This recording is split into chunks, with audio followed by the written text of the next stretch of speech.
Hello and welcome back to SpriteGuard Plays HyperRogue. We are setting right back out into the world. We have fallen down 22 times, we have stood up 23.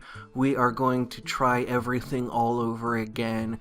And to begin with, we are going to do things basically the way we do at the beginning of every run. We're going to be gathering up our ice diamonds and taking some time to gather up our phoenix feathers, and that way we will have the ability to get orbs of safety, and we may actually want to look at getting 25 of each of those because they're both very valuable things to have, and they're both some of the easier treasures to get 25 of. Now we can use the heat trail a little bit to find our way back to this land of eternal motion. I would like to kind of skirt along the edge, but my concern is that we're going to be getting some dogs even though we do not have any phoenix feathers. We should expect to see some dogs coming, and they very well may end up preventing us from getting into that land of eternal motion at all. Also, I believe Xeno updated the dipping rules so that now if you have a high score in a land and you are within sight of another land, treasures are less likely to appear. And so we will be forced to move a little bit further away, but there's going to be lots of opportunities to get into lots of different lands, and so I think to focus on just getting the treasures for now is going to be plenty, and then we can make our way out once we have all of the treasures that we need.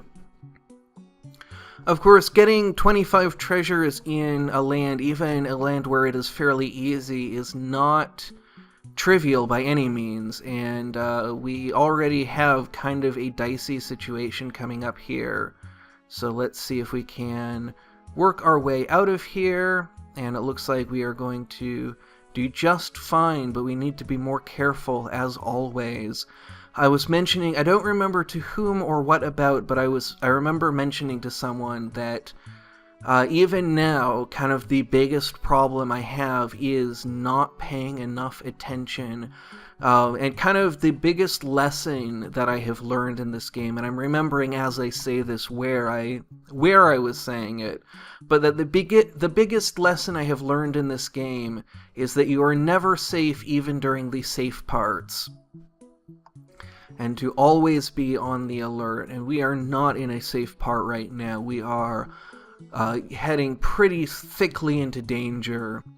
So the plan for this episode, or rather this series, I've renamed the numbering scheme for this series. The plan is going to be, first of all, what is it? I was thinking that we would go back on a princess quest, but as I was thinking about things for us to do, I was starting to think that maybe that wasn't the absolute best thing we could be doing.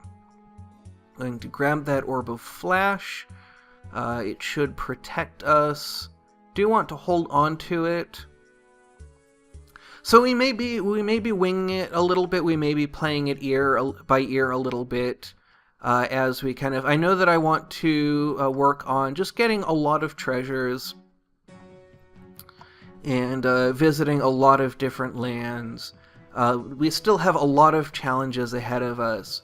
I did get some good tips from Xeno, the developer, regarding how to take on the giant ivy the next time, and so that's something that we may want to do. The advice that he gave me was that you need to figure out a way to battle the ivy without getting pushed back. And so my kind of strategy of moving backwards and forwards and trying to make my way around, I realized wasn't actually going to get me anywhere, because one of the problems that you end up with in any horocyclic land is that any distance that you go around the circumference is basically going to have no effect once you go even a little bit inward from there. And so what would happen is I would kind of work my way around the outside, but I would not actually get to anywhere that I hadn't been before, because the you can think of, okay, so you think of a circle, the circumference expands exponentially with respect to the radius, but horocycles have an infinite circumference. So how do you think about that? Well, you look at an arc, and you can have an arc of a certain length, and then as you go toward the center, the endpoints of that arc are going to make a narrower and narrower angle. It's kind of, it's very strange and counterintuitive to think about an arc kind of having a smaller angle depending on how far away you are from it. But that's just kind of how hyperbolic geometry works, as I understand it. And I know that some of the people who watch this have a much deeper understanding of the mathematics than I do. And so I fully expect to get scolded about something that I say about it at some point. But I love this game. Largely, there is a lot to love about this game, but a big driving thing in getting me interested in it and keeping me interested in it is that I never quite completely understand what's going on. Is that even after, lots and lots of playtime, I have 123 hours just in the PC version. So that is that excludes all of my playtime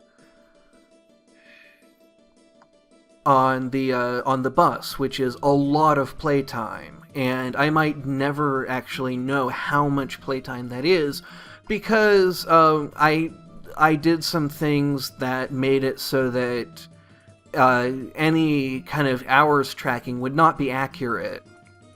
I left it open. I'd be playing it on a tablet, and then I'd get to my bus stop, and I would just put the tablet in my pocket and leave it running, sometimes all day. And so, who knows? I estimate 100 or 200 hours, but that is a very rough estimate.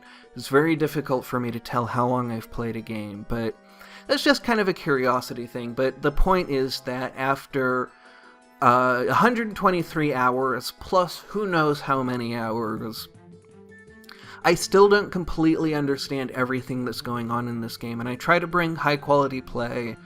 I try to bring a little bit of knowledge, outside knowledge, about what is going on, and I think I understand this game better than a lot of people, but my understanding is still so limited by my lack of understanding of hyperbolic geometry in general. And just kind of by my desire to think about things concretely that can't always be thought about concretely, I keep trying to imagine hyperbolic space in the real world. And I think there's even a theorem that you can't have you cannot put the hyperbolic plane as it exists in its own world. You can't put that in 3 dimensions.